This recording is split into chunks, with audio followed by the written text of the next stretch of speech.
Hey folks, Sarah here, and as usual, I have been keeping my eye out for books being published by independent publishers, small presses, university presses here in the first 2 weeks or so of April 2023.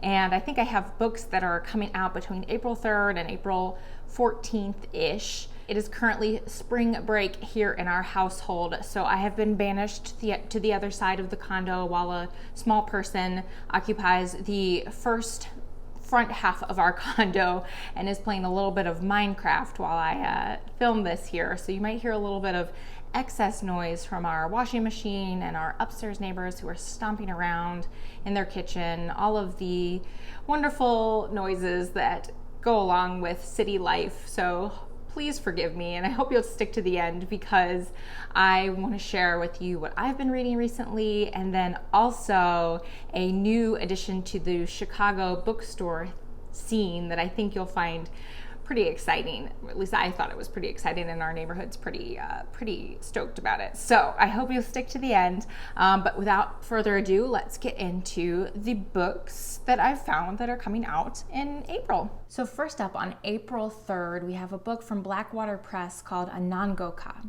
And this is by Cameron Alam, and this is historical fiction. It takes place in the early 1800s, and it tells the story of 14-year-old Flora, whose father moved her and her family from their home in the Scottish Highlands to a frontier settlement in Upper Canada.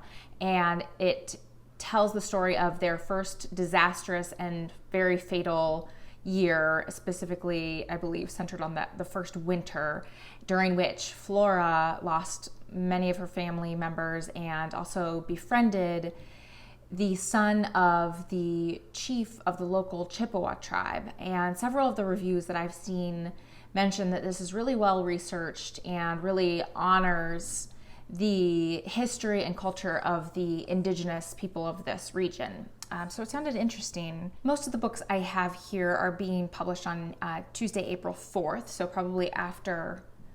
It'll probably be if right now it's before April 4th, but it will be after April 4th by the time you're seeing this. So the next one is a poetry collection from Alice James Books called Standing in the Forest of Being Alive, and this is by Kate Ferris. So this is described as a memoir in poems, and it is a collection of poems that explore erotic love, but also reckon with the narrator's diagnosis and treatment of breast cancer at the age of either 34 or 36, somewhere mid-30s, all during a pandemic and a time of huge political upheaval. And it is described as being full of humor and honesty, and asks the question, how can we find in the midst of hell what isn't hell? And it sounds incredible, and Alice James has incredible poetry collections. From Zank Books is a novel called The Middle Daughter, and it's by Chika Unigwe. This novel is a reimagining of the myth of Hades and Persephone, featuring a modern Nigerian family. It's the story of 17-year-old Nani, who in quick succession loses both her older sister and her father, and she finds herself feeling isolated and misunderstood by her grieving mother and her other sister. And so she kind of falls under the spell of an itinerant preacher who promises her a new life. And so she ends up marrying this guy and falling into what turns out to be an abusive marriage. And so it's the story of her journey to win her life back and her freedom back. From New Directions, there's a new book from the author Fernanda Melchor called This Is Not Miami. This is a book of narrative nonfiction in which the author takes real life stories from the city of Veracruz, Mexico, and delves into the lives of people who would be labeled by many as monstrous, so murderers and misfits. And the author, through these pieces, provides empathetic portraits of these people that would often be seen as monsters. So forcing readers of this book to try and understand these people. So the collection emphasizes the fact that a lot of times when we see violent and shocking headlines, that's just the tip of the iceberg in a society or societies across the globe where like what is lying underneath is a completely broken system. And so when we see a shocking headline, that's really just the very surface level of what's actually going on. So this sounds very interesting. Also from New Directions is a small work of nonfiction by the author Agatha Christophe. And this is translated from the French by Nina Bogan. It's a small memoir that's made up of vignettes of the author's childhood in Hungary, and then her escape from Hungary in 1956 with her husband and child. And then it's also a lot about the story of how she became a writer and really started writing in French, which was a foreign language for her. And the author passed away in 2011. The reviews of this say that this is a great companion piece to either read before you start reading her novels. She has many novels, so read it before you start reading her novels or after you have read a few of them. It doesn't necessarily stand particularly well on its own, but for those who are interested in the author or have read from this author before, this is a really great companion piece. So I think New Directions tends to publish like a bunch of books all on one day. So there's actually like I think 5 or so books coming out from New Directions on April 4th. So I'm going to quickly run through 3 other ones that are coming out on April 4th. So there's The Caterpillar Dogs and Other Early Stories, which are all previously unpublished short fiction from Tennessee Williams. There's a new translation of the Brazilian modernist epic novel called Macunaíma. I'm not sure if I'm saying that right, but it's by Mario de Andrade, and it's translated by Katrina Dodson. This is a landmark 1928 Brazilian novel that follows the shape-shifting Macunaíma and his brothers. They leave their home in the Amazon for a whirlwind tour of Brazil, and so it's just this epic portrait of Brazil at that time, exploring everything from folklore to pop culture to flora and fauna and everything in between. So this is a new translation of that modern epic. And then finally, there's a poetry collection called World that is by Ana Luisa Amaral, and it's translated from Portuguese by Margaret Jewel Costa. And this is described as a deep admiration of all life on Earth, and basically stresses the fact that the human and non-human, there's no very little difference between human and non-human.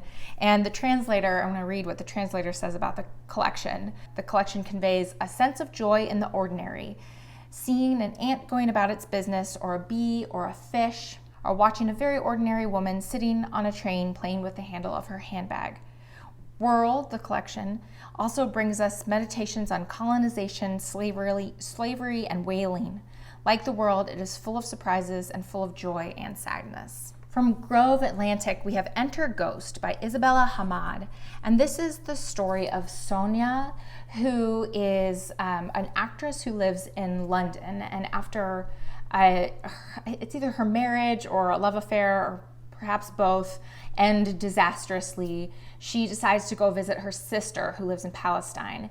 And it's her family's homeland, but Sonia hasn't been back in a really long time. And so when she arrives, she's kind of taking in all of the changes that have happened since she was last there. And very quickly, she's basically recruited to act in a local production of Hamlet. But along the way, as this acting troupe is rehearsing, it becomes pretty obvious that there are a lot of really violent obstacles to their production of Hamlet, and a lot of obstacles that they have to overcome to even get to opening night. And Kirkus says that it's a stunning rendering of present-day Palestine and a story of diaspora, displacement, and connection to be found in family and shared resistance. And it's an unforgettable story of artistry under occupation. For those of you participating in Trans Girl April, hosted by BookTube's own Willow and Kevy, there's a story collection that's being re-released by Arsenal Pulp Press that might fit into your reading list for this April. It is called A Safe Girl to Love, and it's by Casey Plett. And again, this is being re-released. It was originally published in 2014 and then had been out of print. And so this is a new edition. These are 11 stories about young trans women. Most of the stories take place in Canada or the Pacific Northwest, and they feature a lot of scenes of everyday life with a lot of warmth and humor and family and love, but always with kind of this prevailing tension that things could change at any moment, that, you know, the physical and emotional safety of these characters could be at risk at any time. So really exciting that this book is being re-released, and perhaps it will make its way to a few of your reading lists for this month. From Tin House, we have a book called The Language of Trees, and this is by Katie Holton, and this is an alphabet of trees. This is a collection of writing that's paired with its original new writing and older writing from well-known authors around the world, paired with illustrations from Holton. That's like, it is literally like an alphabet of trees. And so it includes contributions from Ursula K. Le Guin, Ada Limon, Robert McFarlane, Zadie Smith, Amy Nizuka-Matatil, Elizabeth Colbert, Robin Wall Kimmerer, and even Plato. So a huge range. And then each entry in this alphabet has, again, like I said, an illustration. And it takes us from everywhere from trees found in creation myths and cave paintings to tree clocks in Mongolia, even to Radiohead lyrics. We go on a journey through cypress, elm, pines, baobabs, all the trees. From Chicago-based Haymarket Books, we have a book called Not Too Late, and this is by Rebecca Solnit and Thelma Young Lutunatabu, and this is illustrated by David Solnit. And this is a collection of essays and interviews with the editors from climate champions from around the world. So we have activists, scientists, artists, poets, writers, organizers, all tackling climate issues with the goal of changing the reader's outlook from one of fear and panic to one of hope and action. Hence the title, Not Too Late. From Yale University Press, we have from the Nobel laureate Annie Ernaux, translated by Alison L. Strayer, a book called Look at the Lights, My Love. And this is Ernaux spending the year, I think it's 2012 through 2013, ruminating on her year of shopping at a local big box retailer. It's a French superstore called Auchan, and it's the store that her local big box store where she frequently shopped, and it's basically kind of a loving but clear-eyed chronicle of the French way of life these days, and how they shop in these big box stores, how they shop and live.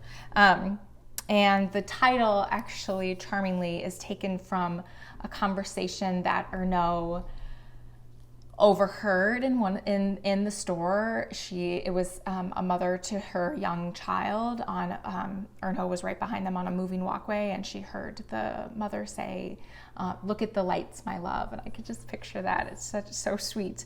So that sounds great.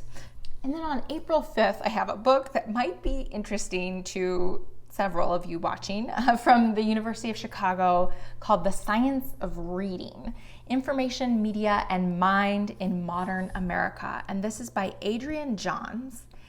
And this is the history of the science of reading.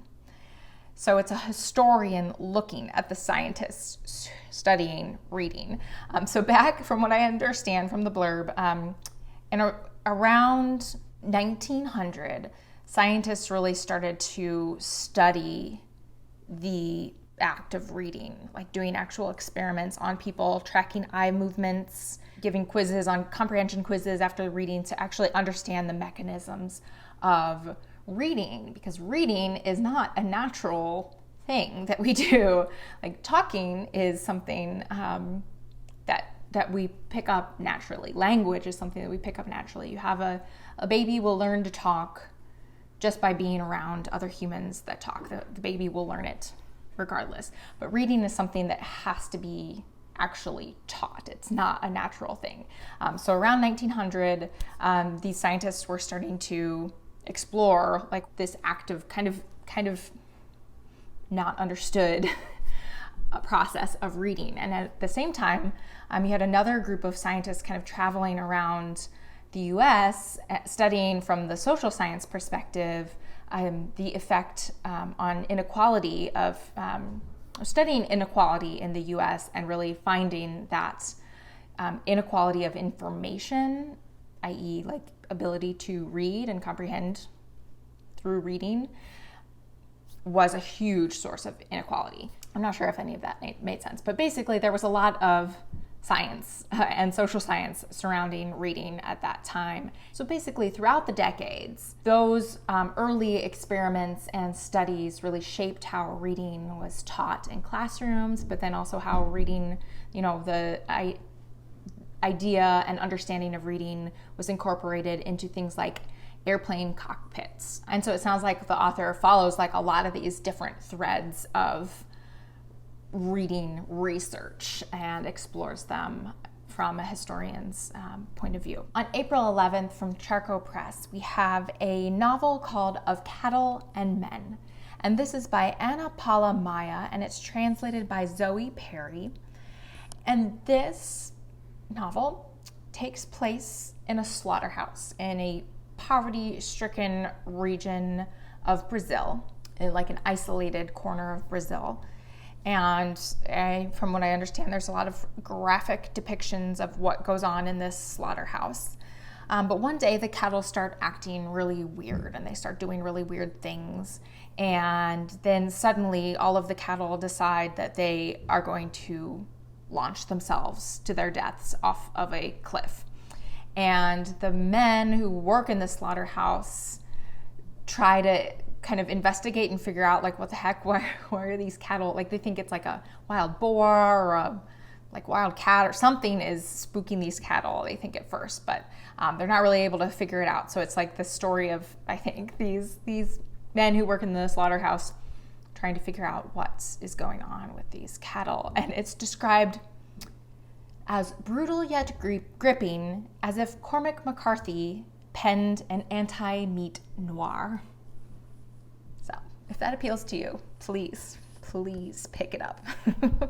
From ECW Press is a novel called We Meant Well by Aram Shazia Hassan. And this is a debut novel about an aid worker named Maya.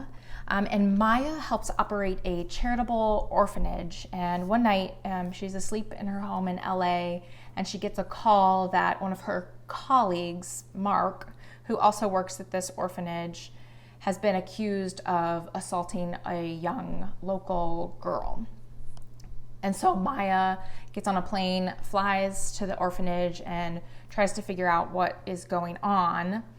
And what follows is a story of being caught between two versions of what happened that night, but then also being caught between, Maya's American identity and her American life and her work with this charity.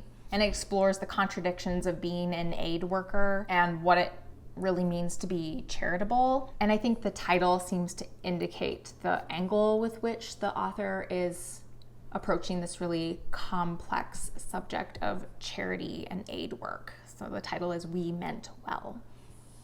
And then we have a collection of short stories from Black Lawrence Press called Boomtown Girl, and this is by Shubha Sunder, and this is a collection of short stories set in the Bangalore region of India, and it depicts the ambitions and struggles and lives of people living in what is a rapidly developing city.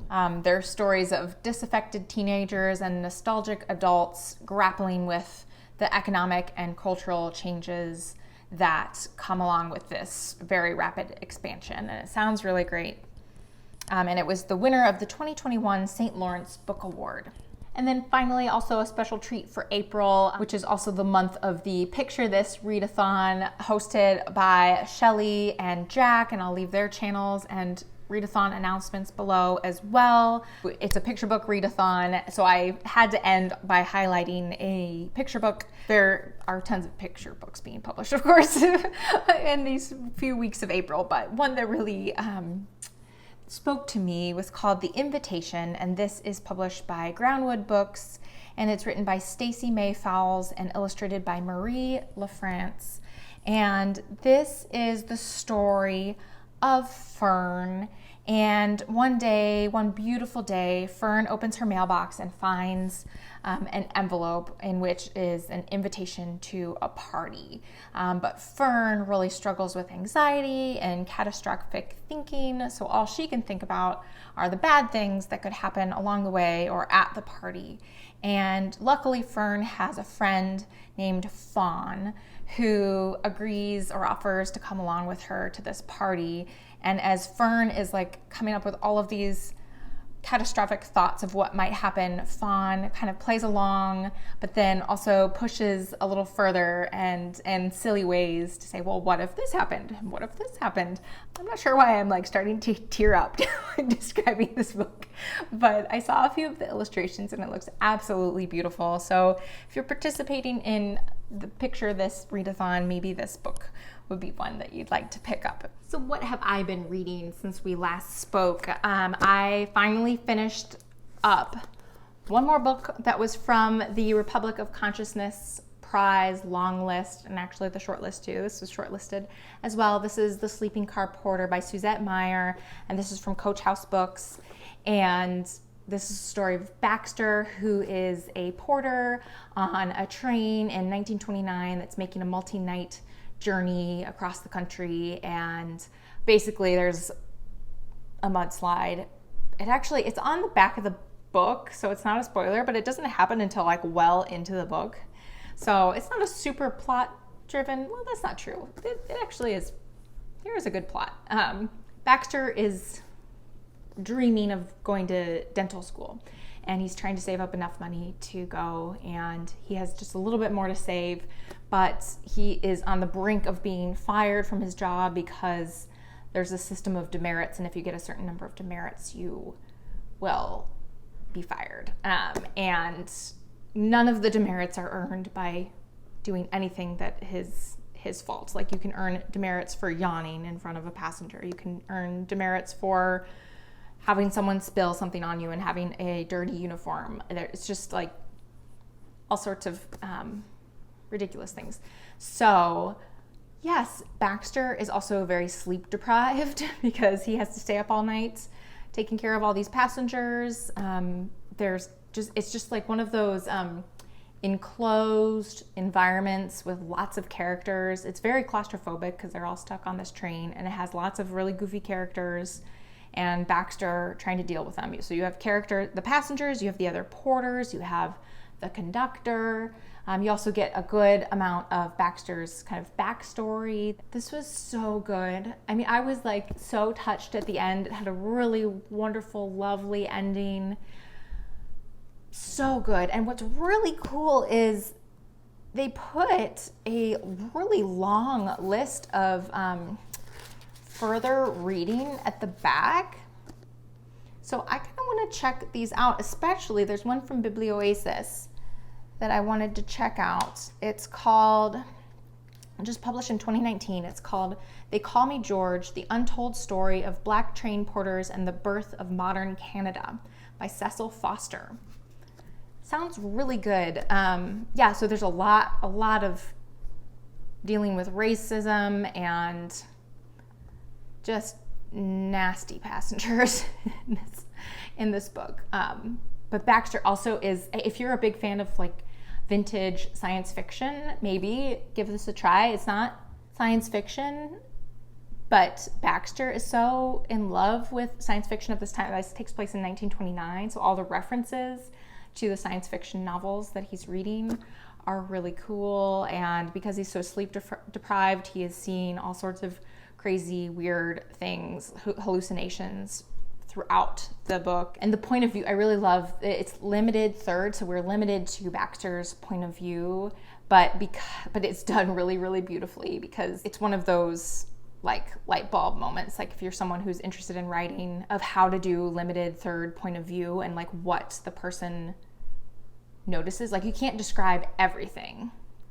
You have to, if you're limited to one person's brain, you're going to be describing what Baxter notices. And because he's so desperate to go to dental school, what Baxter notices are teeth.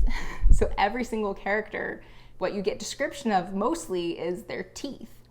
And so I just thought that was really well done. Highly recommend this book. Also, for another kind of semi-secret project I'm working on, I just finished In the Distance by Hernan Diaz, which is his debut novel. This was very good. This is published by Coffee House Press, and it's very good. This is the story of there's a big deal made in here about how to pronounce this guy's name. I think it's Hauken. He is a young boy at the beginning of this novel. He's Swedish. His father sends him and his older brother off to America because prospects don't look good for their family in Sweden, and so he sends them off to America. But on the way, when they go to the boat, Hauken is separated from his brother, and so his brother presumably gets on a boat to New York, and Hauken gets on a boat to San Francisco. And because he's a young boy, he doesn't understand, that the distance between San Francisco and New York, and he thinks that he can walk there. And so he sets off from San Francisco, and it's a Western, it's a pioneer story, it's an adventure story of Hauken trying to make his way to New York to find his brother. All of the people, the desperate and ambitious and obsessed people he meets along the way. Every person he meets along the way is obsessed with something. There's a guy who's obsessed with finding gold. There's a woman who's obsessed with appearance. There's a guy who's obsessed with figuring out the source of all life. He's like an evolutionary scientist. Along the way, every person he encounters has this deep obsession within them that they're trying to, something they're trying to desperately achieve.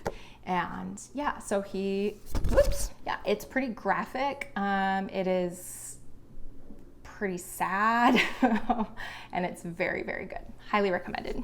And finally, I want to share with you the exciting news of a new bookstore that just opened up in Chicago called The Understudy, and it is so cool. We've been waiting for, feels like years, for this place to open. It's called The Understudy. It is a theater, bookstore, and coffee shop. So it is half coffee shop, beautiful, beautiful coffee shop on one side, and the other side is a bookstore featuring plays and books about theater. So that is nonfiction books about theater. There's poetry that's written by people who are also playwrights, and there's fiction that features theater in some way. So I saw Trust Exercise by Susan Choi and All's Well by Mona Awad, and a bunch of different novels that feature in some way the theater. And it is so cool. It's such a niche thing, but it has been packed since it has opened. Packed. The day I went, I was so nervous to film. I wanted to get some footage so you could see this beautiful new space. My child is screaming back there. Talk about drama. So I tried to film, but it was really embarrassing because it is. That was the middle of a day I went. Middle of a weekday. It was my lunch hour. I just went and it was packed, but beautiful. So we're all super excited. If any of these books sounded at all appealing to you, I hope you'll hit the like button or possibly even subscribe. That will hopefully help these books get into the hands of even more readers, and together we can spread the word about these amazing authors and publishers. I hope you have a wonderful day. Thank you so much for being here and watching. I'll talk to you later. Bye.